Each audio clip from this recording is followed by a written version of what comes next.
Hey, what's up? Do you have the right stocking strategy to maximize your results in today's used market? Here's the thing, you might be focusing on acquiring the wrong vehicles and missing out on a key inventory segment that can really drive more sales and profitability. So you got to join me and Sales Strategy and Enablement Director George Magda as we dive into how you can come out on top with your used vehicle strategy during this next episode of Dropping Knowledge with Noah, starting now.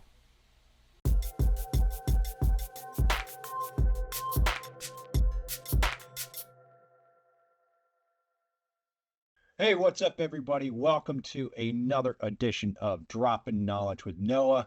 We've got the incredible George Magda, who is a Sales Strategy and Enablement Director here at Cox Automotive. We're going to be talking through a couple of the things that are going on in the used vehicle space as far as, stocking strategy, pricing strategy, all that fun stuff. But before we jump into that, George, why don't you just tell us a little bit about yourself and what you kind of do in the industry right now? Yeah, so this year's my 27th year, I can't believe, in the automotive industry. So I've going back, I've worked at a dealership, worked at United Auto, worked for a very big dealer group, and came up through dealer.com. And most recently, I've been able to focus in on strategy and learning what, the larger dealer groups are doing, and then paring back like what we learned from the macroeconomic effects and to try to simplify things down instead of leading with technology, leading with a solution or a problem and how to solve for it by learning from what, the bigger guys are doing, which is usually a really good case study. So instead of having to go to a 20 group, delivering that information from the publics and learning from their earnings to be able to distill that in a very simple format to be able to say, here's predictive and prescriptive nature solutioning for a problem, for example, on used cars. So, love it. It's just incredible how much information is out there from the publics, that it's just readily available if you just do a little bit of digging, and you can really get some great insight into their strategy. And kind of segueing from that, let's just dive right into it. We're talking about used, and there's a lot going on in the space right now. Inventory is challenging. In, Interest rates are still high, even though they are dropping a little bit here and there, and we're seeing kind of that competition for getting quality trade-ins heating up more than ever. So, what are you kind of seeing happening in this space? What are the big guys doing, and how can your smaller dealer group maybe take some of that strategy and apply it to themselves? I think one of the great things about, the internet and, these earnings calls and public dealer groups is that stuff is out here for anyone's ability to just do a little bit of searching and to, track what's happening. So there's many dealer groups for the past 3 to 4 years that have been saying that they've been targeting lower price band vehicles, targeting vehicles that turn faster, looking at what with the rise in interest rates and the shortage of 10 million cars that we had in new vehicle sales. So that really created a lot of headwinds in the sourcing side of, trying to get vehicles. So a lot of these publics and these larger dealer groups have been looking to buy lower price vehicles. And they've been very vocal about saying that how much more effective and efficient it is to carry lower price vehicles with the rise in interest rates and the affordability challenges that consumers are navigating. This is really allowing them to have the optionality for the consumers to be able to pick a late model vehicle versus a new vehicle that's going to still be able to fit into their budget. So it's really important to understand that these lower price vehicles or these used vehicles are necessary to be able to maintain and fight up against the margin erosion that we've seen since the highs of 2022. So I Yeah, think that's huge. I think right now affordability is such a challenge for so many shoppers out there. The average cost of a new vehicle is what, $49,000, and it dropped maybe $1,000 in the last year, which is still wild. And then you add if you're got really top tier credit, 5.9% APR, like that's a huge monthly payment. And it's kind of the same story with pre-owned. I mean, the average price of a pre-owned vehicle increased by over $7,000 in the last 4 years. So people are kind of just looking for that vehicle that'll just get them to work. Like they don't have to have the newest, latest, and greatest stuff as long as they've got something reliable that's going to get them to where they need to go. Now, the thing is, great, we're stocking these vehicles. What about the exit strategy? Like, maybe we're getting those 5 to 10 year old vehicles that are in demand, but how valuable is it to have a solid exit strategy, sending those off for wholesale? Yeah, I mean that's a very important conversation. Is I think it's understanding the inventory bias of how people who source and take in those trades look at a vehicle and acquisition. And it's no longer saying, I only want to have the bias of taking in the cars I'm going to retail. It's now saying I have to remove those biases and take all the inventory in, be it retail and wholesale, because the wholesale market is performing really well. We have reports from Manheim that show the used car market index. Jonathan Smoke puts it out regularly. And when you start looking at those numbers, the used market and the Manheim market is very, very active and performing really well. So, a lot of these publics also share their information on how well they're doing wholesale wise. And the ones that take in and have an influx of leads to be able to buy those, not just retail leads, but take in wholesale, they're performing at a record breaking levels on wholesale profit. So as you have a dual parallel strategies on acquisition, it's really important, as you mentioned, the exit strategy for wholesale and the exit strategy for retail. The exit strategy for retail is really key, is to ensure that you have the right pricing metrics and the right pricing to be competitive in the market. It's not just important to have that retailable car, but you have to price it well because it's so competitive. Yeah, absolutely. I mean, you got to move beyond just using your gut feeling to price your vehicles, and maybe even go beyond just that time-based pricing schedule and look at, hey, maybe I hold on to this particular vehicle because I know I'm going to make more money on it, and go towards a velocity type sales strategy for the other stuff. What about making sure that people are glomming onto those vehicles, or getting those vehicles in front of people, right? So how can we merchandise vehicles more effectively? Or what are some ways that you're seeing some of these bigger groups doing to merchandise their vehicles effectively? Yeah, this is where I think we've seen a lot of dehumanization in some processes like imaging, merchandising, syndication, and one of the things that the really good retailers do, especially on the used car side, is they do a great job of just basic one-on-one, which is taking photos, comments, and having the price, be where it needs to be to the market. I can't believe we're in 2024, almost 2025, and we're still talking about those basic elements of merchandising when we have so many tools and resources. So the merchandising, the really good guys are really taking good quality photos. They're leveraging maybe artificial intelligence for improved imagery. They're also making sure that they have sales information on there, that this vehicle is fresh, that this is a one of a kind, that this is one of 10, or that there's only a limited number in the marketplace. So you still have to sell it. It's just you don't have to verbally sell it with a human.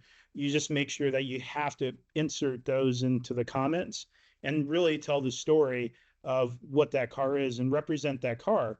And what I mean by inventory bias, 5, 6 years ago, you wouldn't see a car with maybe, discoloration in the seats or or some tears in the interior, because it wasn't a vehicle that would fit to a certain category to a retailer. Sure. Because of the affordability challenges and people just looking for functionality, it's also true that you have to represent the car with also its flaws. And that doesn't mean it's not retailable. That just means now you're being really transparent. And then you allow the technology platforms to do the work, putting it on, platforms and listing platforms to, get the views and making sure it's priced right.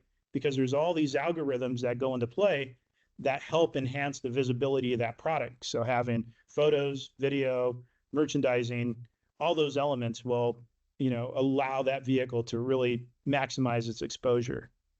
Yeah, I love that. I started at dealer 13 years ago, and I remember telling dealers, like, you got to take photos of every single vehicle out there. And like you said, it's 2024, and there's still lots of vehicles out there that don't have good photos. And especially in the pre-owned world, that's more important than ever because the last thing you want to have is a customer coming in expecting one thing and finding out another. So like you said, with a ripped interior, right? Somebody thinks they're getting a good deal and they show up and you got this huge tear in the driver's seat, that could kill the deal right there. Right. So don't be afraid to show that vehicle's flaws because the people who are going to come in, they're going to accept those a lot more readily and be willing to pay for that vehicle. Hey, you know what? I know it's got a tear in it. I know that it's priced fair for where it is in the market. This is the vehicle I need for me because it's mechanically sound. It's going to get me to work or, do whatever.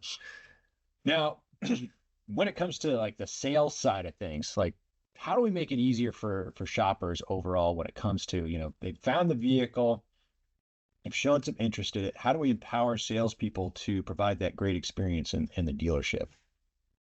I think, yeah, I mean, I think that's what everyone's striving for, right? Is how do we connect the online to in-store experience? Um, and that I think that just comes down to a little bit more of understanding that the technology is out there to support the salesperson or the management or the store. Because when someone submits a lead, you have all the information.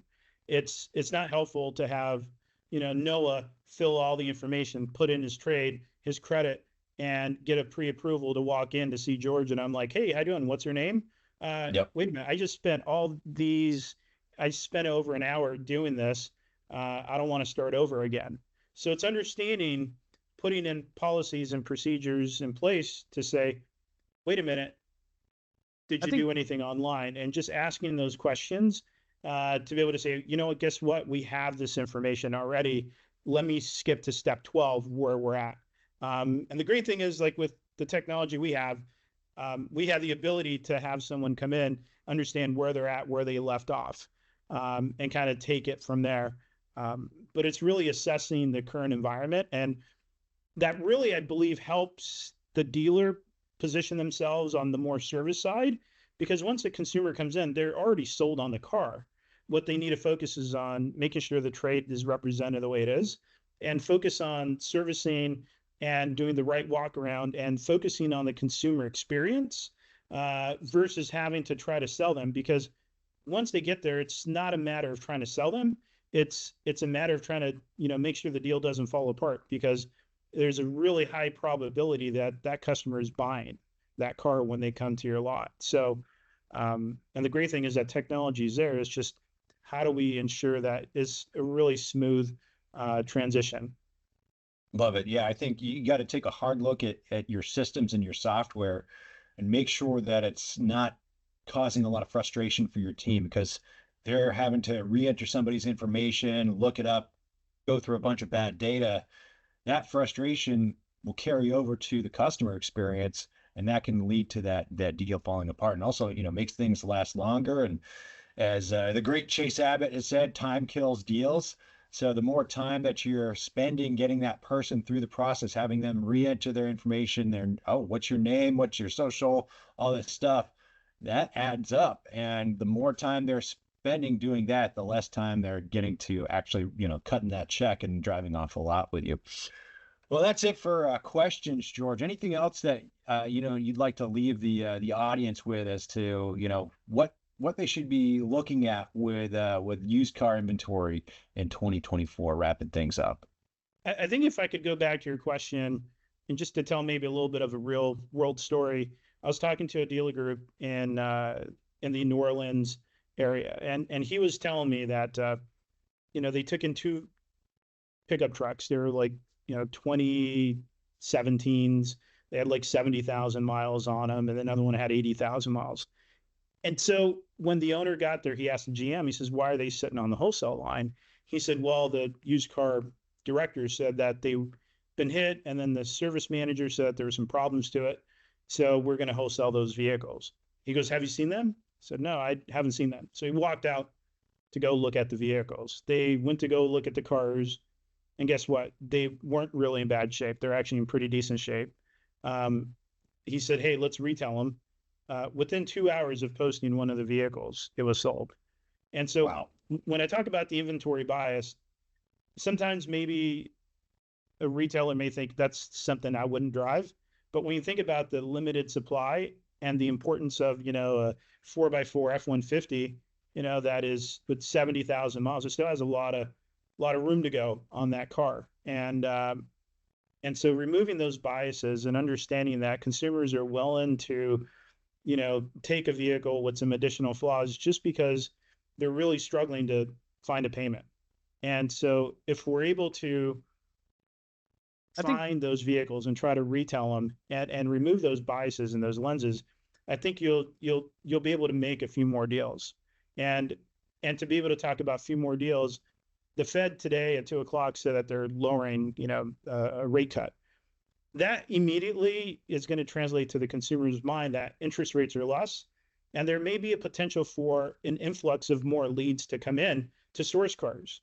So this is a great opportunity to look at, your database and to be able to say, hey, how do we go after those customers and look at people who've bought in the last 3 to 4 years and say, hey, maybe you're paying a higher rate. There's lower interest rates.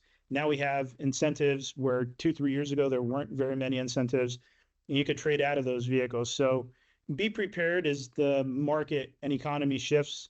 There's a lot of opportunity out there, and removing those biases on looking at retail versus wholesale and just taking everything in that you could possibly do it, and know that there's one way or another you could retail or wholesale out of a unit, is really the most optimistic and best way to try to take an inventory. So it takes a village, but if everyone is able to understand that there's a lot of support for them out there, and that used cars are in really high supply, I mean high demand, that the supply side is going to take care of itself. So love it. Well, thanks again, George. Really appreciate it. Learned a ton today. And stay tuned. We're probably going to bring George back to talk about service, new cars, all sorts of great stuff because the wealth of knowledge that George has is really incredible. I can't wait to share it with you. So thanks uh, again, George, and have a good rest of your day, man. thank you, Noah. Appreciate it. Thank you for having me. You got it.